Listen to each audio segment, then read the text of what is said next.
Good evening. Good evening. I think yoga teaches you some patience to listen to long speeches, but I'll try to keep it short. It's a great pleasure to be here this evening. It's a wonderful evening, a wonderful weather, and a great way to start the week of International Day of Yoga, the fourth in the series here in 2018. First of all, I must congratulate and thank Active SG, Nikam Guru Yoga, and other organizations that have come out in support of this endeavor. People Association, certainly, of course, a special word for Mr. Hussain, Mr. Sundaram, who have put up this great show. Nikam Guru, of course, is one of the leading yoga institutions in Singapore. I have to say this, that as you've just heard, the idea of the International Day of Yoga was mooted by Prime Minister Shri Narendra Modi in his maiden address to the United Nations General Assembly on 27 September 2014. I was there with him, and then I was in his office. And he did it for three reasons. One, he said it's good for health and wellness. Second, he said it's good for environment and sustainability, because yoga teaches you to have a lighter footprint on earth, because your material instincts are in a sense overtaken by a much higher level of consciousness, and you look to inwards for your satisfaction rather than external material acquisitions for your gratification. And the third, he said that yoga teaches you to be in harmony with yourself and with the world outside. And when all human beings begin to practice yoga, they will be in a sense of balance and equilibrium and in a peaceful relationship with their community, their society, and as a nation, they will be in a far more peaceful relationship with the world. So this was the ideals and values that informed the declaration of International Day of Yoga. And perhaps not many of you would know that this was co-sponsored by 177 countries out of 193 members of the United Nations. And that's a record. Never has a resolution in the United Nations been supported or co-sponsored by so many countries. And it was adopted unanimously by all countries. And in the United Nations, it usually takes sometimes years, if not more, longer, to get any resolution passed.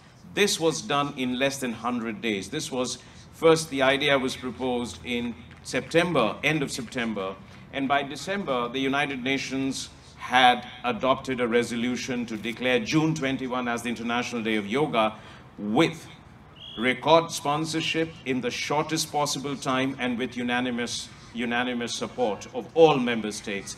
And that says something about the capacity of the world, about in a time of so much strife, so many differences, it shows that the world can come together across the divisions of boundaries, identities, nationhoods, cultures, faiths, etc., to work for the larger cause of humanity and to work for a larger good of the world. And in many ways, we don't see yoga as something that is Indian. It is an inheritance of the entire world. And today, as I see, it isn't about India and about Indian heritage. It may have started 2,700 to 2,800 years ago in India, and it has evolved. But it is really something that belongs to the world. And this is how Prime Minister Narendra Modi spoke about it in the United Nations. And this is why it is today something that belongs to all of us, the people of this world. And it has, of course, many benefits. Many of you are yoga practitioners, and all of you know its benefits immensely. One, of course, I can say from my personal experience too, that it has been of great help to me. I mean, there was a time I used to do the pranayam, for 40-45 minutes a day, every morning. I used to do Kapalbhati for 15 minutes, and it had many benefits. I did a lot of asanas also, and it makes your body supple and fit. And for those athletes who understand what injuries are, The more the muscles are supple, the more your body is supple, the less the injuries. And for all normal human beings too, as we grow older, we tend to become stiffer, and it makes our body more balanced, more flexible. But it also has immense health benefits, and the scientific evidence shows it has so many different kinds of benefits in terms of your inner organs, in terms of your blood parameters, in terms of your other health parameters. It also makes you feel more at one with the world around you. And this is the fundamental meaning of yoga. Yoga means to unite, to join. It is about harmony. And the opposite is viyog, that is to disunite. So yoga is about really bringing together the mind and the body, the consciousness and the subconscious self, your inner self with your outer world, your own self with the world around you, the people around you.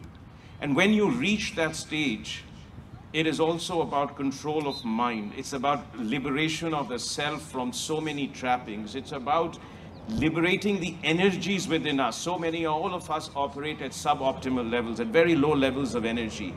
And when you do yoga practice, you realize, unlike sports, and I am a tennis player too, it doesn't tire you at the end of it. It actually elevates you. But you get the same benefit as you get from sports, with no injuries, with no knee problems, with no back problems. So this is just an incredibly wonderful way of building your creativity, your personality, releasing your energy, bringing about harmony within yourself, calming your mind, improving your concentration, improving your health, improving your focus, your ability to work. It has practical application in your daily life. And for those of us who work 12, 14 hours a day, it means a great deal to be able to spend half an hour every morning to be with yourself. And yoga is not just about asanas. All of you know it means many things. In its highest form, it is to be lived every moment. Its breath is life, life is breath. And every moment, if you can breathe properly, you have a much better life. It is about restraint. It's a very first stage of yoga is restraint and discipline, anushasana, discipline. It is about asanas, it is about breathing, and it is about meditation. It's about dharma. It's about the thought processes.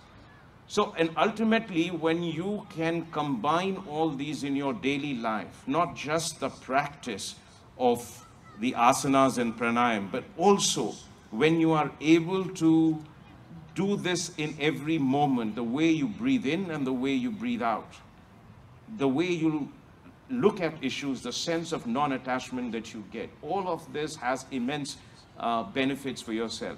So think of yoga not just as a half an hour, 45 or 1 hour exercise in the morning, but a way of life. It's what you eat, how you live, how you deal with people, how you deal with challenges, how you deal with benefits. I mean, you need to be as calm about the good things that happen in your life as you need to be about some of the challenges that you face in life. And yoga will teach you that calmness, that sense of evenness and balance that is so important for it. And this is why this is such an important, and I see this as becoming a global movement. Every city in the world today celebrates yoga. Today I'm seeing on WhatsApp or on Twitter, messages and feeds of yoga from everywhere in the world, all countries of the world. But nowhere is it as popular as it is in Singapore. The reason I'm saying this is that we are doing this in 100 centers in Singapore, and that is 170 sessions between 16th and 24th of June in every possible venue. So 100 venues means what?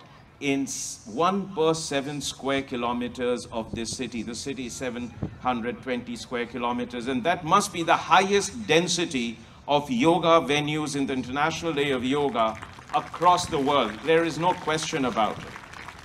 Prime Minister Narendra Modi also said this when he was here on 31st May at Marina Bay Sands, and he lauded the city for its embrace of yoga, for its embrace of way of life. And it is truly a reflection of the openness of the city. The city, the people of great nation of Singapore are always willing with open arms to embrace all the wonderful things of this world, and which is what makes this such a wonderful and a great nation. And today, here in this wonderful evening, I see this beautiful, happy, content, satisfied, blissful faces, and I know that yoga is making a difference to all your lives. So let us get on with it. And before I do that, I want to also thank all our sponsors for this event, including GMR, which is present here, State Bank of India, Reliance, and many other institutions, including Global International School, all of them for having made this successful. So let's enjoy the rest of the evening with yoga. Thank you very much.